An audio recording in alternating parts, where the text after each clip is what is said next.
Okay, so ladies and gentlemen, we are going to summarize chapter 3, which was all about functions and relations. So first, when we look at this, where it says it's about, put functions, lines,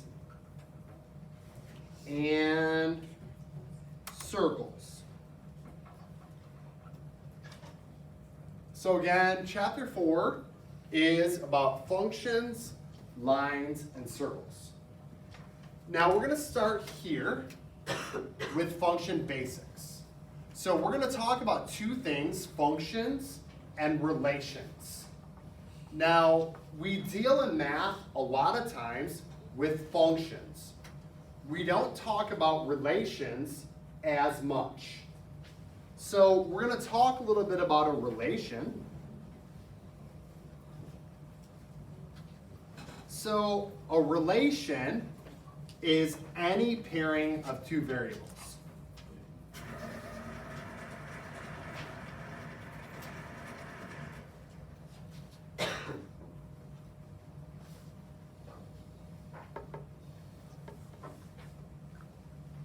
So an example, I'm going to give us a relation in a table. And relations do not have to follow function rules. So I'm going to break the first function rule right away. So I'm going to say the number 1 pairs with 0. And then after that, I'm going to say the number 1 pairs with 2. And then I'm going to say 2 pairs with 3. So again, this relation in the table is just relating the number 1 to 0, then it relates 1 to 2, and then 2 to 3. You guys know through function rules, this would not be a function. But relations can break those rules. So now we're going to talk about a function. So a function is a type of relation where every input has exactly one output.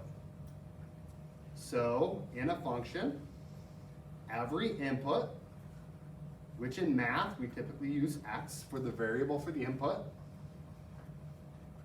has exactly one output, which we'll call y.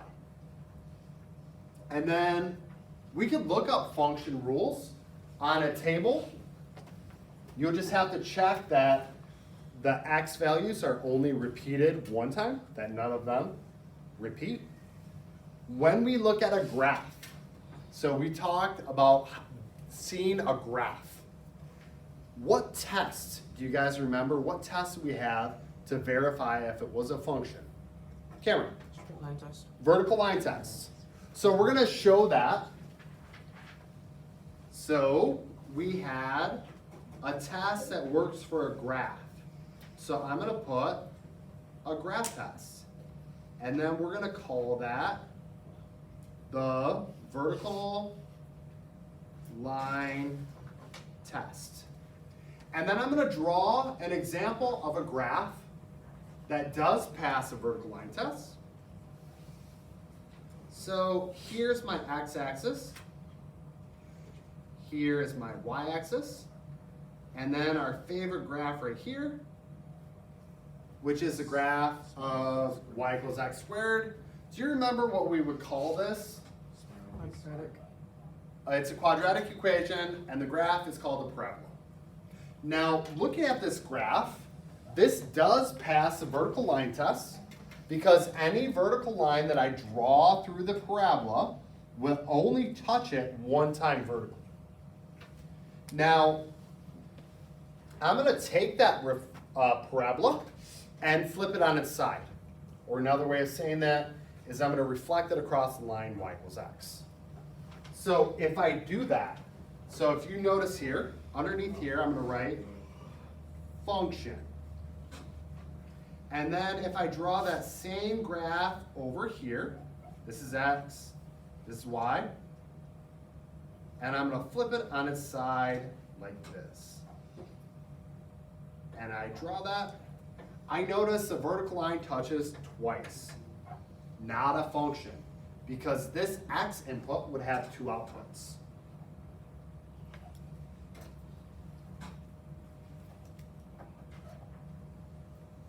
Okay, now we're going to talk about function notation. So for function notation, instead of y equals something, like y equals x squared, we write this in function form. So we would say f of x equals x squared. So in function form, we replace y with f of x. And then you guys were actually very solid with your understanding of translations of functions. So we're going to review those a little bit. So we have y equals negative b times f. So I'm going to put a dot for times. F just means a function. So we're saying f of, we're going to say negative in parentheses x minus h over a. And then we're going to say plus k. And then we're going to close the parentheses. Now, with the exception of this f, each one of this is negative, this says translation, it should say transformation, but this negative does a transformation, the b does, this negative does, the h does, the a does, and the k does. So we're going to try to accomplish this just by drawing arrows. So what does that negative on the outside of the function do? Reflection over what axis? X. So again, we're just going to write this as succinctly as possible. So we're going to say reflect over the x-axis. And then B, I'm going to draw an arrow there, but I'm going to try to write here so that we can conserve some space. So if I am multiplying on the outside of a function, what does that do? Vertical stretch. Vertical stretch if I multiply a number bigger than 1. If it's a number between 0 and 1, vertical shrink. So I'm going to write that down. So we're going to say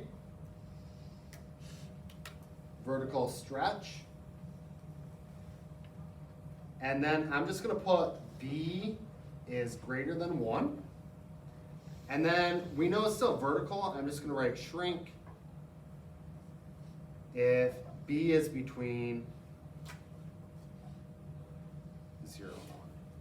And then I'm just going to use that notation, b is less than 0, which is less than 1. And let me zoom in a little bit there so that you can see that better. Okay. What about the negative on the inside of the function? So it's been a while for that. If we see the negative on the outside was a reflection over the x-axis. So what do you guys remember that this one's going to do? Reflection over y. So this, I'm going to put right there, reflect over y-axis. Okay. And then, what about this a? When I divide by a. So on the outside of the function, it was a vertical stretch or shrink. On the inside of the function, what kind of stretch or shrink? Horizontal. So I'm going to write that down. This is a horizontal stretch. And then I'm also going to write down shrink because we could stretch it, we could shrink it. But we have some constraints. Now this is a little bit different. If A is greater than 1, I'm dividing by a big number, like a fraction. When I divide by a bigger number, does that enlarge it or reduce it? Reduce. So it's going to be right here. If a is bigger than 1, it's actually going to shrink it, right? So as we write that down,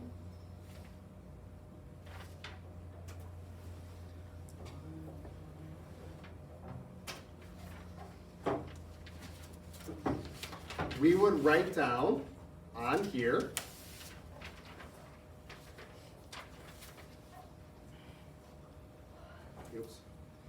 if a is greater than 1, and then for b, if we divide by a fraction, if a is between 0. Okay, so ladies and gentlemen, as we move on now, we do need to now look at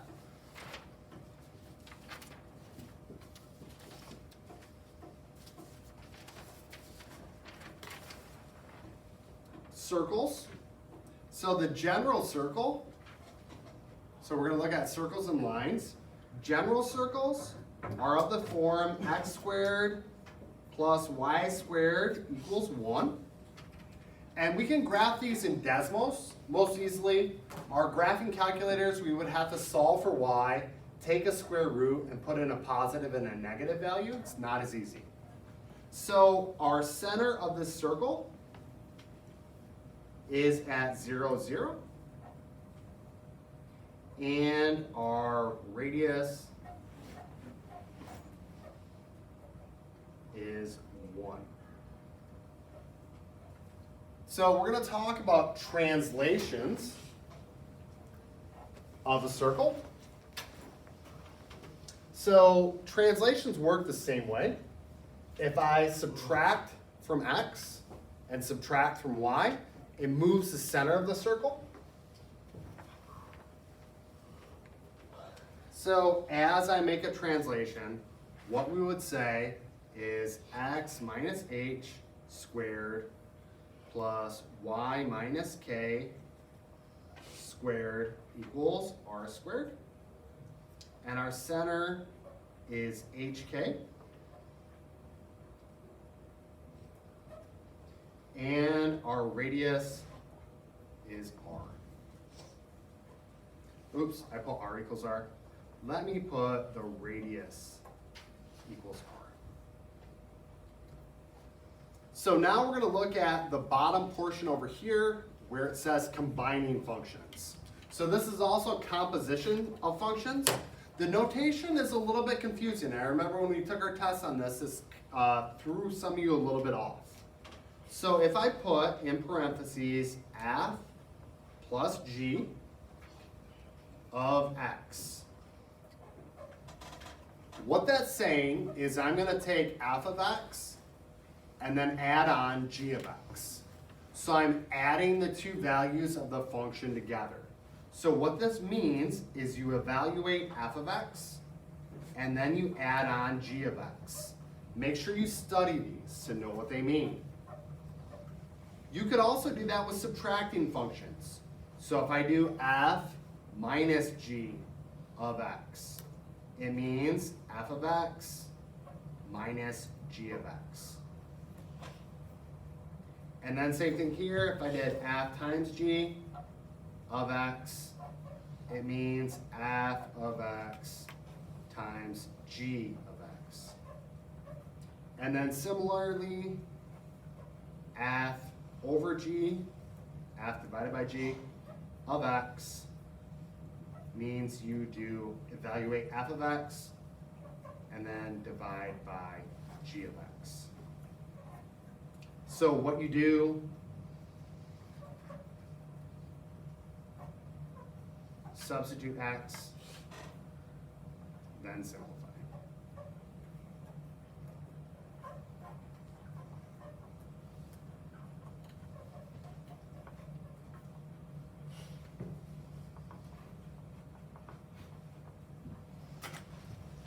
So I'll let you get caught up on writing all that down.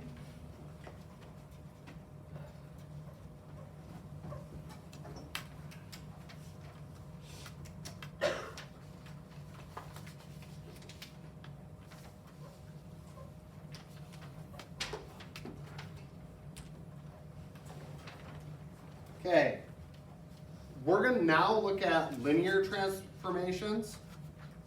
So the linear parent function is y equals x.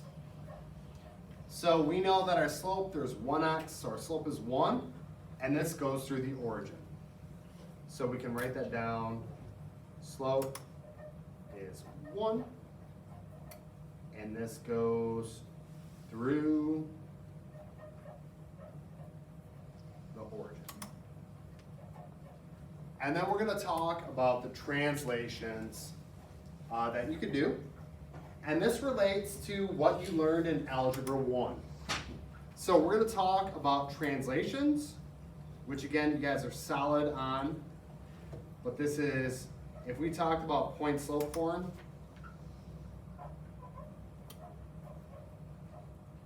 it would be y equals y1 plus b times x minus x1.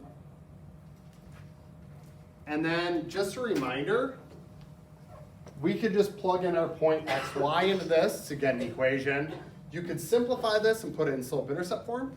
But where this is useful is it actually shows us those translations. So this would be our vertical translation, and then this would be a horizontal translation.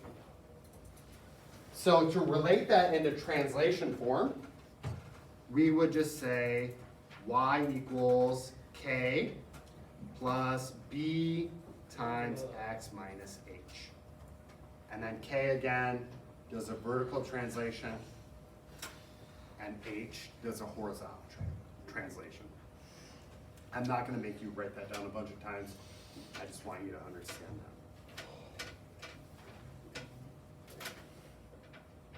Okay, so now let's flip over, and we are going to talk more about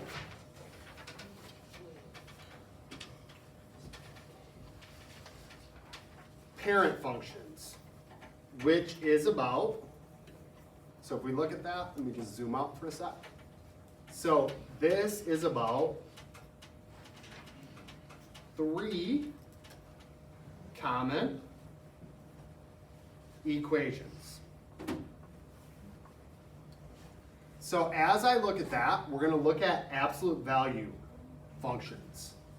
So the parent function of an absolute value function is y equals the absolute value of x. And then we're going to look at what that would look like. So the absolute value of 0 is 0. I did the absolute value of 1 is 1, 2 is 2, 3 is 3. And we see it goes like this. Here the absolute value of negative 1 is 1. Absolute value of negative 2 is 2. And negative 3 is 3. And we see that if we did this and looked at the graph, it makes a familiar V shape. So the shape is a V. The vertex is right here, and that's at the origin, which is 0, 0. And then we can look at the domain and range. So the domain, the x values go from negative infinity to positive infinity. So we can say negative infinity to positive infinity. And then our range. This does touch 0. So we can put that in there and say from 0 to infinity. And then we'll look at translations of that.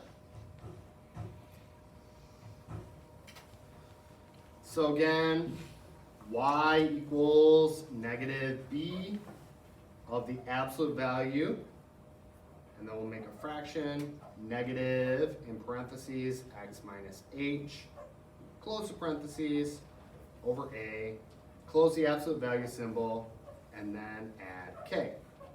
Now, rather than writing all those out, we'll just discuss them. So this negative on the outside of the absolute value function does what altogether? Reflect over a y. Reflect over the x-axis. What does b do?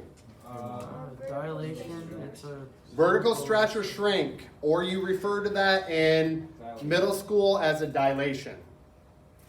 And then this negative on the inside, reflect over the y-axis. This h, translate. Right on. horizontal translation. This dividing by a, Dilate or horizontal shrink or stretch. horizontal shrink or stretch. This plus k, Vertical transition. vertical translation. Good. So we just have a couple more parent functions to talk about. So we're going to talk about our favorite quadratic equation, y equals x squared. So if we were to graph that, 0 squared, or 0 times 0 is 0, 1 squared, 1 times 1 is 1. Going backwards, negative 1 times negative 1 is positive 1. And then 2 times 2 is 4. And then negative 2 times negative 2 is negative 4. I'm just going to draw that a little bit. As we look at that, so the shape, we call this shape a parabola. And then we look at that, the vertex is right here at the origin. So we'd say the vertex is at 0, 0. And then the domain, it's going forever negatively, and then in the positive direction, it also goes to forever. So the domain is all real numbers, or we can list it like this, from negative infinity to positive infinity. And then our range, the graph has to be greater than 0. So one way you can just list y is greater than or equal to 0, because you can be at 0. Or you can list it like this. You can be at 0, and then go up to infinity.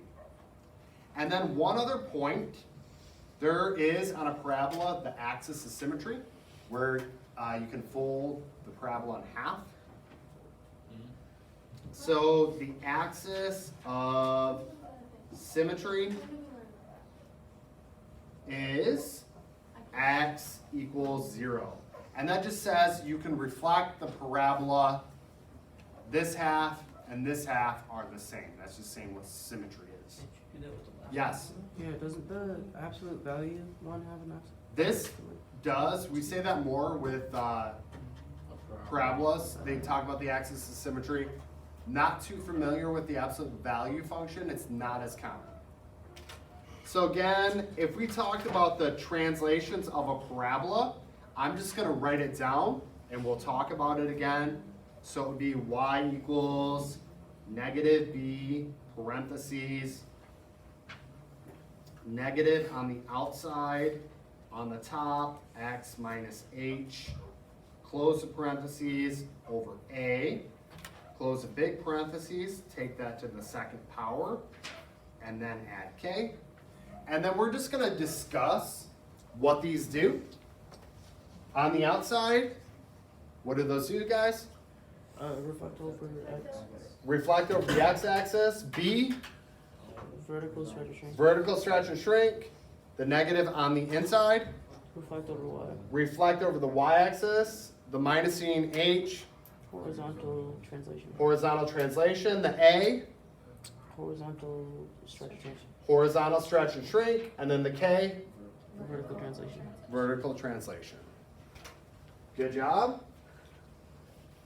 And then we're going to talk about the square root function. So y equals the square root of x. So the square root of 0, 0. Square root of 1 is 1. I'm going to move over here because I know that the square root of 4 is 2. And then this shape is actually half of a parabola. So the shape is actually half of a parabola that's been reflected over the line, y equals x.